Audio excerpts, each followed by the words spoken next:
Bu gecə Quranı başımızın üzərinə qaldırırıq. Bilmirəm, bəzi adamlar bundan niyə qıcıqlanır?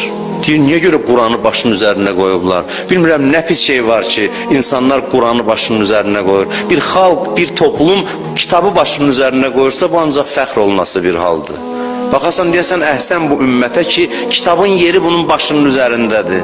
Kitab baş üzərinə qaldırılırsa, heç olmasa simvolik olaraq da qaldırılırsa, yavaş-yavaş düşündürməlidir ki, kitabın, mərifətin, elmin yeri baş üzərindədir.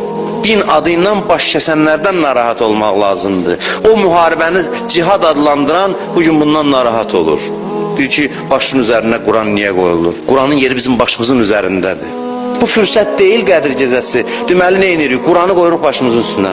Allahı özünə and veririk. 14 dənə ən əsas dostu var Allahın. Hamısını gətiririk ki, kömək eləyin, həssas məqamdır. Əlimdən tutun və mənə yardım eləyin, mən dəyişim.